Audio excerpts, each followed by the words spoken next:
The iPhone 14 lineup has a new video feature called Action Mode.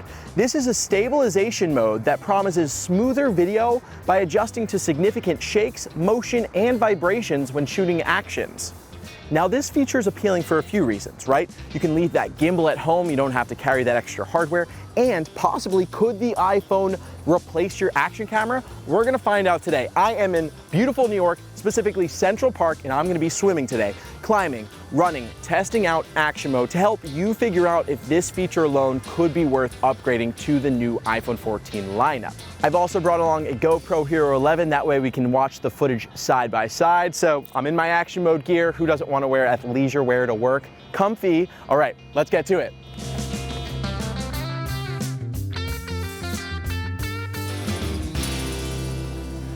Action Mode is available on the entire iPhone 14 lineup. I've got my iPhone 14 Pro here, and to access it, you just gotta go to the camera, go to video mode, and then you'll see in the top left corner, there's now an icon with a man running.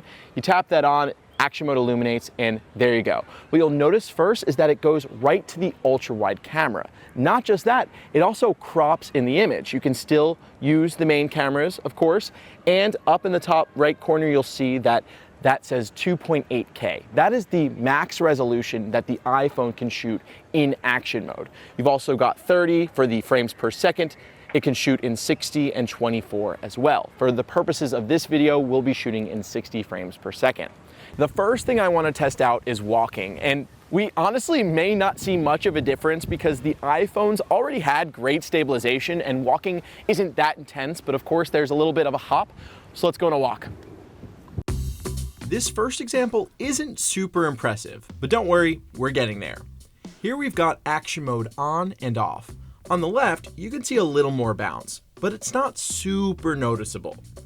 The iPhone already has great stabilization, so Action Mode at its lower 2.8K resolution may not be worth it for capturing this type of action, especially if you're not running around the person. When I switch to my point of view, looking at my Apple Watch, I can definitely notice Action Mode stabilization more. My conclusion here is that you're probably fine with Action Mode off for walking. Now, let's get to something more interesting. The next thing I want to test out is running, because I think that that's where Action Mode is going to really shine. In fact, the icon itself is of a person running, so you can only assume that that's going to be, yeah? Someone just stole your bag. Oh my God, this wasn't planned at all, but let's film it with Action Mode.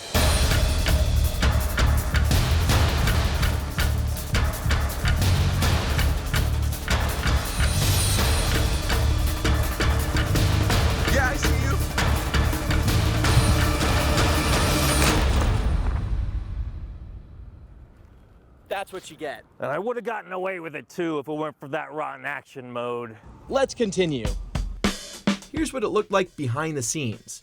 At the top, Rich jumped onto the bench to capture the moment. Later, I jumped off a tree. Action Mode did a great job of stabilizing both situations. Here's a screen recording of what the shot looked like as Bobby ran behind us. It's a bit laggy because the camera was recording, but you can easily see just how shaky the filming was. Here's the final shot. It's so smooth, thanks to a ton of post-process stabilization happening after the video is shot.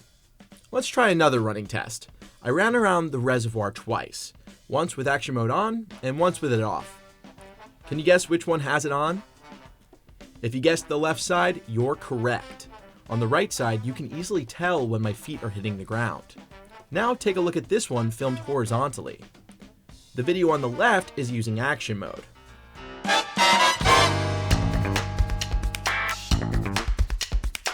In Central Park, we've got boulders, so I'm gonna climb up on these. I'm gonna try Action Mode on and off with the iPhone 14 Pro and with the GoPro Hero 11.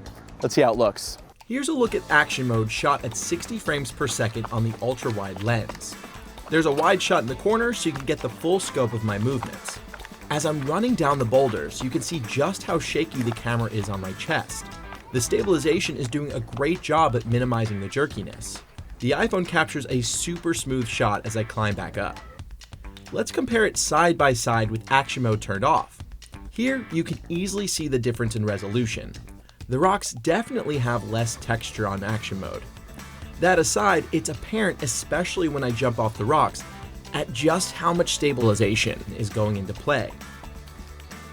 Here is action mode next to the GoPro Hero 11, set at hyper smooth stabilization.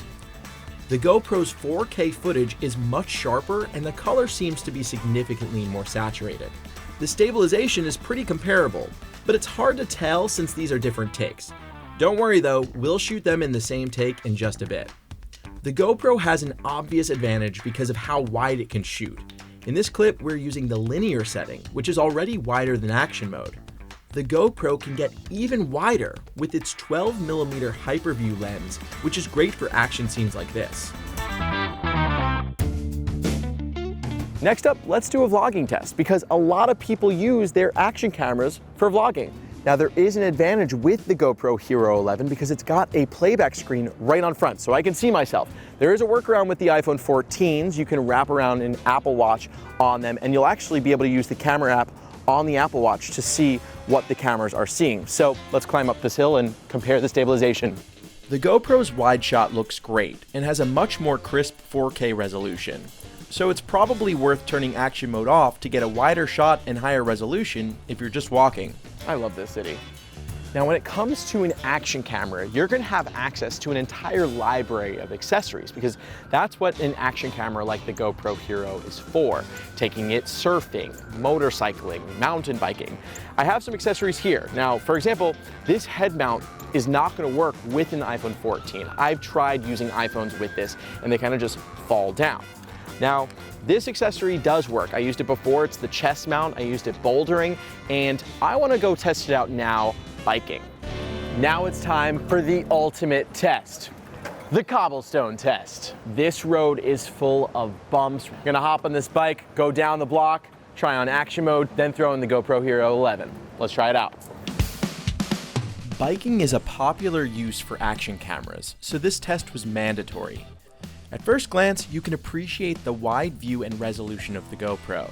There's something about its slightly distorted edges that make it a bit more like you're experiencing the action firsthand. The iPhone is way more flat.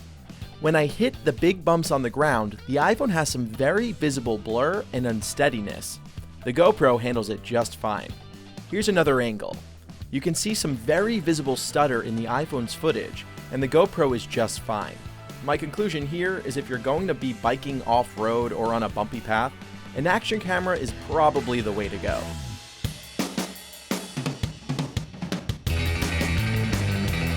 Now it's time to test out action mode by swimming. And what better place to do that than the Mandarin Oriental Hotel in Columbus Circle. Got the iPhone 14 Pro here, and no, it's not waterproof, it's water resistant, IP68 rating, so I wouldn't recommend doing this, but we're gonna be comparing action mode on this phone with a GoPro Hero 11, which is waterproof. So let's hop on in. For this first shot, Rich followed me as I swam by hopping to the side. The iPhone shot some incredibly smooth video for how high up and down he was going. Here's how shaky the camera was. While I don't think action mode was made for this, it looks great. Here's action mode versus the GoPro. The iPhone is definitely better with lighting up the video, but the GoPro seems to have better saturation. Stabilization-wise, the iPhone seems to be better here, but the GoPro has stronger stabilization modes that could work better in this setting. Here's an example of just how much better the iPhone seems to deal with a bright background.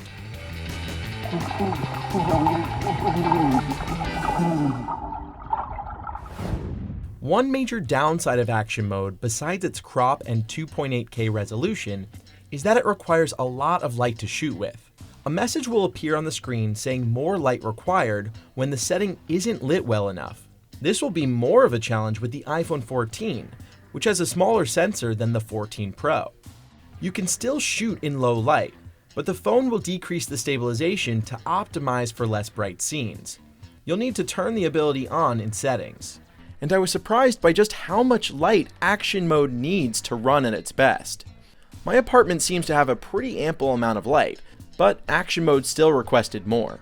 Can the iPhone 14 replace your action camera? Everyone's gonna have a different answer, but what I can say is that most likely many people won't need to go out and buy an action camera when they have action mode on their iPhone. Now, when it comes to the pros, they may have a different answer, right? You may not want your $1,500 phone on your forehead where it can fly off. Plus, with a camera like the GoPro, you have multiple stabilization modes, pro user settings, even wider angle lens, and the ability to shoot 5.3K video at 60 frames per second with stabilization. What I will say is that there is so much potential with the iPhone 14's action mode. I can see this being used on TikTok videos, on Instagram Reels. People are going to be shooting music videos, action scenes. If you want to learn more about the iPhone 14 lineup, be sure to check out some of our other videos. We also reviewed the GoPro Hero 11. You can check out that review here. And as always, make sure you subscribe to this channel. Give this video a like if you enjoyed it. I'm Justin, and I'll tech you later.